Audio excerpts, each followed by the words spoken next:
মার্কিন president Donald Trump দ্বিতীয় মেয়াদে ক্ষমতা গ্রহণের মাত্র ১২ দিনের মাথায় একটি মুসলিম দেশে বিমান হামলা চালানোর নির্দেশ দিয়েছেন।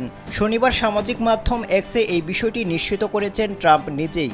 তিনি বলেন, তার নির্দেশে সোমালিয়ায় বিমান হামলা চালিয়েছে মার্কিন বাহিনী। পোস্টে ট্রাম্প ব্যাখ্যা দেন, সোমালিয়ায় অবস্থান করছে ইসলামিক স্টেটের একজন জ্যেষ্ঠ পরিকল্পনাকারী ও অন্যান্য সদস্য। তাদেরকে নির্মূলের উদ্দেশ্যে এই হামলা চালানোর নির্দেশ দেওয়া হয়েছে। ট্রাম্প বলেন, এসব হত্যাকারী গুহায় লুকিয়ে থেকে যুক্তরাষ্ট্র ও মিত্রদের হুমকি দিচ্ছে।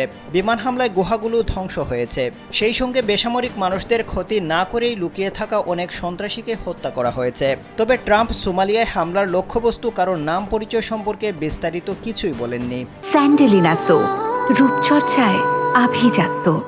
ট্রাম্প তার পোস্টে আরও লিখেছেন, যারা আমেরিকানদের উপর হামলা করতে চাইছে তাদের জন্য স্পষ্ট বার্তা, আপনাদের খুঁজে বের করে হত্যা করা হবে। যুক্তরাষ্ট্রের প্রতিরক্ষামন্ত্রী পিট হেগসেথ জানিয়েছেন, গুলিস পর্বতমালায় এই বিমান হামলা চালানো হয়েছে। প্রাথমিক নিরীক্ষায় জানা গেছে অসংখ্য মানুষ নিহত হয়েছেন, তবে কোনো বেসামরিক ব্যক্তি নিহত হননি বলে দাবি করেছে যুক্তরাষ্ট্র। এদিকে সোমালিয়ার প্রেসিডেন্টের কার্যালয় থেকে জানানো হয়েছে, প্রেসিডেন্ট হাসান শেখ মোহাম্মেদকে এই বিমান হামলার বিষয়ে আগাম বার্তা দেওয়া হয়েছিল।